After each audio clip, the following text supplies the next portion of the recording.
Meie Soome sõprade tervitus, toetuskiri Virumaa põlisrahvale. Palun. Tere kõigile, kes te siia olete tulnud. Maarahvas, Unglarahvas, Eestimaa elanikud, põliselanikud. Minu sõnum on Minu sõnum on toodud Soome poolt ja nendelt inimestelt ma toon nende tiitlid ja tegevused. Niina Helistö, kes on maamõõduametnik, maamõõtja, kaevanduskriitik Lapist, kes on endine kaevandustööde juhataja ja teab täpselt, mida ta räägib ja teeb. Siis on ka Soome Keskkonnaameti erispetsialist Jari Nadunen, kes on teinud ka palju videosid YouTubes kogu Soome olukorrast kaevandustega seotud. Ja Marja-Liina Alhanen, kes siis on isiklikult kogenud sundvõõrandamist enda maad Mikkeli ümbruses, kus ta ei teadnud, et tema maade kohta oli tehtud reserveering ja siis tulid sinna kaevandusfirma ja lubasid hakati taotlema tagantjärele Keskkonnaametilt ja tema sai sellest siis kõige viimasena teada.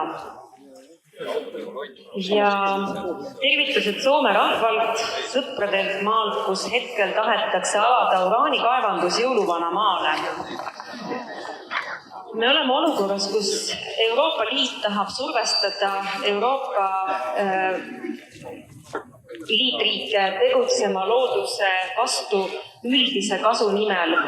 Küsimuse all on poliitika, mis on rakendatud rahvusvaheliste firmade teenistusse ja ei võta arvesse ei loodust ega ka selle maa rahvast ja elukeskkonda. Poliitikute ilusad lubavad kõned loodust hoida ja kaitsta on praegu puhas sõnakõlks. Samas aga me näeme, mis tegelikult ümberringi toimub. Seadusandlust on jätkuvalt tahetud muuta nii, et looduskeskkonna hävitamine ja saastamine saab lubatud seadustega, mis on puhas hullus. Euroopa Liidu lubade kõrvalteedeks. Olukord on praegu hetkel eriti muretsema panev Euroopa Liidu kriitiliste maavarade määruste pärast. Ma väga vabandan, kui ma olen tõlkes natukene läinud lappama, aga ma tegin otsetõlke võimalikult. Euroopa Liidu varustuskindlust tahetakse kaitsta Põhjalast leiduvate kaevanduste kaudu, mis tähendab lisakaevandusi ja akutehaseid Soome ja sama surve on peagi ootamas Eestit. Keskkonnalubade seadusandlust ja reguleerimisi tahetakse muuta nii, et põhjavett puudutavaid direktiividest ja keskkonnakaitsest ei ole enam vaja välja teha, ehk siis neist astutakse üle.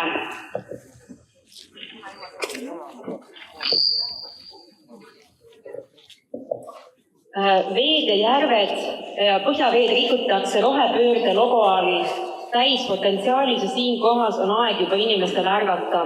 Rahvad ei saa õiglust. Nüüd ma tsiteerin Marja-Liina enda sõnum. Olen jälginud Soome kaevanduspoliitikat täpsemalt aastast 2020, kui minu maad sundvõõrandati kaevandusfirma tegevusest tingituna. Tegime kaevandustele võetavate nagu broneerivatavate reserveeritavate alade suhtes 60 maaomanikuga apellatsioonikaebuse Ida-Soome haldusõiguskohtusse, mis ei toonud seda tulemust, mida ootasime ja pigem vastupidi, õigusaste ei võtnud isegi uurimise alla meie kaebust. Soomes on tehtud väga palju sarnaseid apellatsioonikaebusi ja ühtegi neist pole uurimise alla võetud ametnike poolt. Soomes on tehtud ka 2 rahvaalgatust puuduliku ja kahjuliku kaevandusseaduse muutmiseks. 2019 kaevandusseadus ja kaevandustegevuse piiramised 2021, mis otseselt tähendab, et kaevandusseaduses on muudetud vaid punkte ja komakohti ja nad on selle uurinud täpselt järgi, et sellele mitte midagi muutust, ehk siis hämatakse rahvale. Need pole ka muutust toonud kaevandusseadustesse needsamad kaevandusseadus ja kaevandustegevuse piirangud. Kuigi mõlemad rahvaalgatused kogusid lausa üle 60 000 nime, kaevandusseadus on hetkel väga sünges olukorras puhta keskkonna ja eluterve inimtegevuse keskkonna suhtes. Keskkonnahävingutest vaikitakse Soomes ja Soome kaevandustööstus praegusel hetkel uuringute järgi toodab peaaegu 75% kogu maa probleemjääkidest, ehk siis, nagu ma aru saan, kõikas ohtlike jäägid. Ohtlike jäägide käitlus on kaevanduste oma kontrolli alla antud, ehk teisiti kaevanduste ametlike teadaannete põhjal ametlikes raportites on kõik okei. Nendes pole mitte mingeid probleeme, aga siis kusagil teavitatakse või märgatakse erinevates piirkondades kaevandustel lähistel surnud ja haisvaid kalu, surnud järvi, siis on tekkinud ju täielik vastuolu. Ja kahtlustatakse nagu Soome ametkondade korruptiivset tegevust. Soomes on tehtud arvukad uuringuid ja uuringute taotlus ametnike poolt, keskkonnaametnike poolt, kelle tegevusalas on kaevanduste tegevused ja ka see ei edene.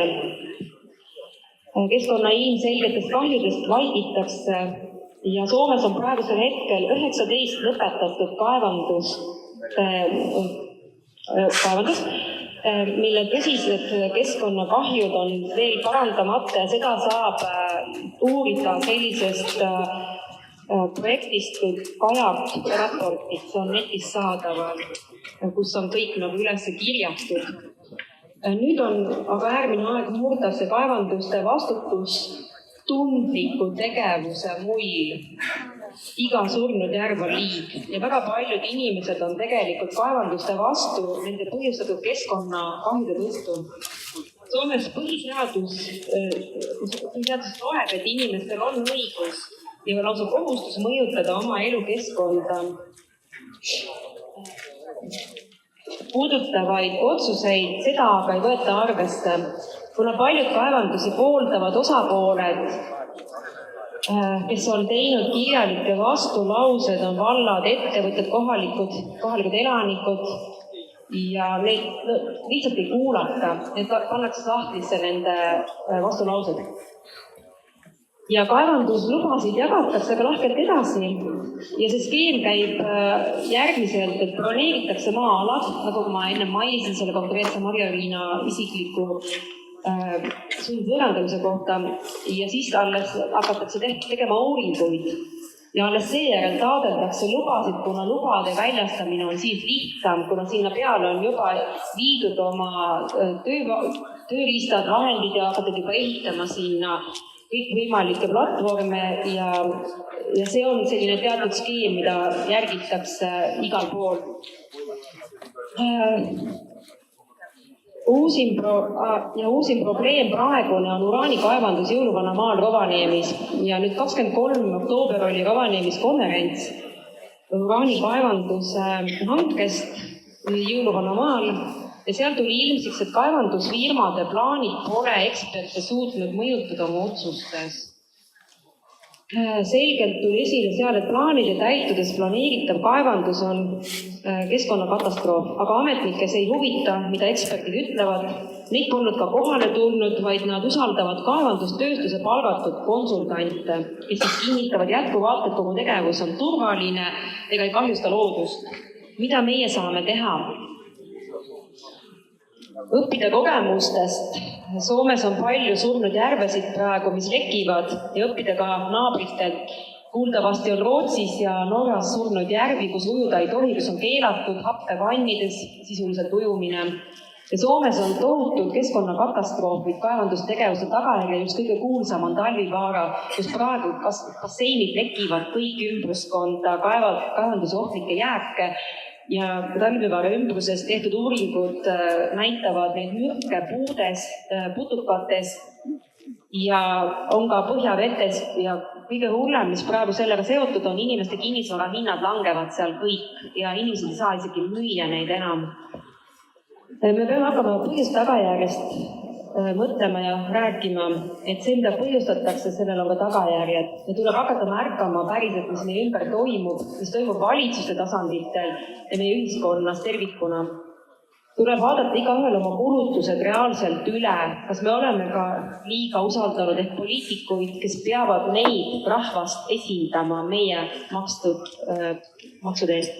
Eriti kui hakatakse seadustama põhjavete saastamist, mis on praegu juba töö all, et see kõik tahetakse legaliseerida. Puhas vesi on eluks vajalik, puhas vesi on inimõigus ja meie ühine eesmärk on säilitada puhas vesi meie lastele.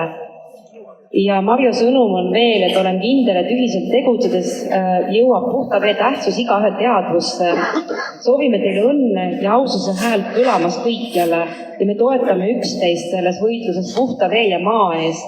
Rahvusvahelise veemajanduse komisjon ehk Global Commission of the Economics of Water on avaldanud raporti, milles tõdetakse, et järgmise 25 aasta jooksul veekriis ähvardab poolt maailmat toiduainete tööstust ja toodanguid. Raportite järgi tuleb teha väga kiired tegutsemisotsused veeressursside säästmiseks, kuna puhas vesi ongi kõige kriitilisem tooraine. Et tänan teid selline sõnum.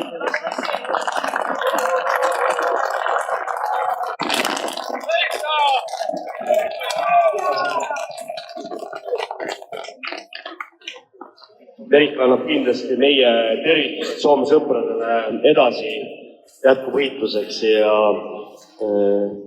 ma tean seda, et kui nad kuulsid sellest, mis neil plaanis on, siis nad ütlesid, et see teie lähenemine on üllatav, erakordne ja on midagi sellist, mille peale nemad ei ole tulnud.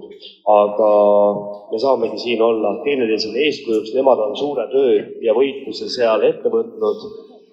Lihtne see ei ole, kõike tehakse ju põlve otsast ja jah, vesi on üks väärtuslik ressurss, aga aeg on seda samuti.